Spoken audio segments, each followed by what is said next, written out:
ଜୟ ଶ୍ରୀ ଜଗନ୍ନାଥ। ମୁଁ କମଳିନୀ ଦେବୀ। ପଶ୍ଚିମ ଓଡ଼ିଶାର ମଦର ଟେରେସା, ମହାନ ବିପ୍ଳବିଣୀ, ସ୍ୱାଧୀନତା ସଂଗ୍ରାମୀ, ପୂଜ୍ୟା ନମସ୍ୟା ବହ୍ନି କନ୍ୟା ମା ପାର୍ବତୀଗିରିଙ୍କୁ ନେଇ ମୋର କବିତା ଶୀର୍ଷକ ପାର୍ବତୀଗିରି, ଯାହାଙ୍କୁ ସମସ୍ତେ ବଡ଼ ମା କହିଥାନ୍ତି। ପାର୍ବତୀଗିରି।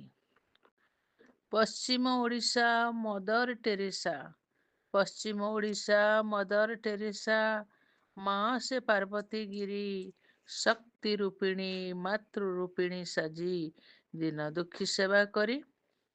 ଅସହାୟ ଲୋକଙ୍କର ଥିଲ ତୁମେ ମମତାମୟୀ ଗୋ ମା, ସଭିଙ୍କର ପାଇଁ ହୃଦୟ ରଖିଥିଲ ସ୍ନେହ କରୁଣା ଓ ଦୟା। ବରଗଡ଼ ଜିଲ୍ଲାର ସମଲେଇ ପଦର, ବରଗଡ଼ ଜିଲ୍ଲାର ସମଲେଇ ପଦର ଗ୍ରାମରେ ଜାତ ତୁମର। ଧନଞ୍ଜୟ ଗିରି ଶ୍ରୀମତୀ ଗିରିଙ୍କ ଆଲୋକିତ କଲ ଘର। ବାଲ୍ୟକାଳରୁ ଦେଶ ପ୍ରେମ ହୃଦେ ଜାଗି ଉଠିଥିଲା ତୁମ। 12 ବରଷ ବୟସେ ବରିଲ ସ୍ୱାଧୀନତା ଆନ୍ଦୋଳନ। ମୁକ୍ତି ସଂଗ୍ରାମେ ଦୁର୍ଗା ସାଜି ତୁମେ ସାଜିଥିଲ ବିପ୍ଳବିଣୀ। ଅଳ୍ପ ବୟସୁ ତ୍ୟାଗ ବଳିଦାନ ନେଲା ତୁମ ମନ ଟାଣି। ଭାରତ ଛାଡ଼ ଆନ୍ଦୋଳନରେ ମିଶି ଗାନ୍ଧିଜୀଙ୍କ ନେତୃତ୍ୱରେ ନିର୍ଭୀକ ଓ ବିଦ୍ରୋହିଣୀ ସାଜିଥିଲ ନିଃସ୍ୱାର୍ଥ ଜନସେବାରେ। ଗୋପବନ୍ଧୁ ରମା ଦେବୀଙ୍କ ସହିତ ରହିଲ ବରୀ ଆଶ୍ରମେ।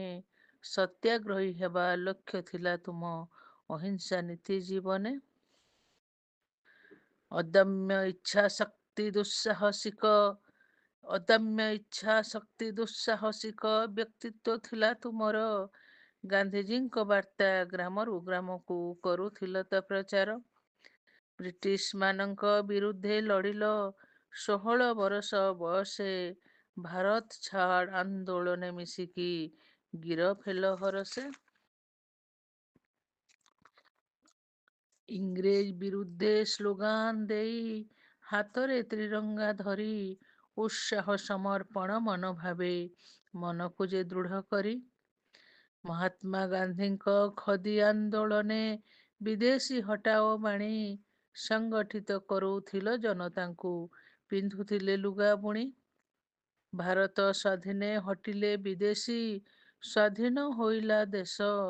କେତେ ବଳିଦାନ ଯେ ସଂଗ୍ରାମୀଙ୍କର ମୁହଁରେ ଫୁଟିଲା ହସ। କସ୍ତୁରବା ଗାନ୍ଧୀ ମାତୃନିକେତନ ଗଢ଼ି ନୃସିଂହନାଥରେ ଅସହାୟ ନିଷ୍ପେଷିତଙ୍କ ଆଶ୍ରୟ ରଖିଲ ତାଙ୍କୁ ସେଠାରେ। ଡକ୍ଟର ସାନ୍ତ୍ରା ବାଳ ନିକେତନକୁ ତୁମ ହାତେ ଗଢ଼ିଅଛ। ଚିରକୁମାରୀ ଥିଲ ସଭିଙ୍କର ମା, ବଡ଼ ମା ନାମେ ଖ୍ୟାତ। ଜାତି ପ୍ରଥା କୁଷ୍ଠ ନିରାକରଣ ଏବଂ ଜେଲର ସୁଧାର ପାଇଁ ସ୍ୱାସ୍ଥ୍ୟ ଓ ସ୍ୱଚ୍ଛତା ଆଜୀବନ ସେବା ଜୀବନର ଲକ୍ଷ୍ୟ ନେଇ। ଜନ୍ମିଥିଲ ତୁମ୍ଭେ ଏ ପଶ୍ଚିମାଞ୍ଚଳରେ, ଜନ୍ମିଥିଲ ତୁମ୍ଭେ ପଶ୍ଚିମାଞ୍ଚଳରେ।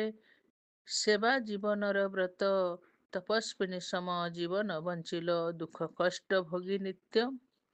ଦେଶ ଜାତି ପାଇଁ ତୁମରି ତ୍ୟାଗ, ତୁମର ଯେ ବଳିଦାନ। ସଭିଙ୍କର ହୃଦେ ରହିଲ ଅମର, ତୁମ ପାଇଁ ଆମେ ଧନ୍ୟ। ତୁମ ପାଦେ ମଥା ନତ କରେ ଆଜି, ତୁମ ପାଦେ ମଥା ନତ କରେ ଆଜି। ତୁମରି ଜନମ ଦିନେ ରବି ଶଶୀ ତାରା ଯେତେ ଦିନ ଥିବେ ରହିବ ସଭିଙ୍କ ମନେ। ରବି ଶଶୀ ତାରା ଯେତେ ଦିନ ଥିବ ରହିବ ସଭିଙ୍କ ମନେ। ବନ୍ଦେ ଉତ୍କଳ ଜନନୀ।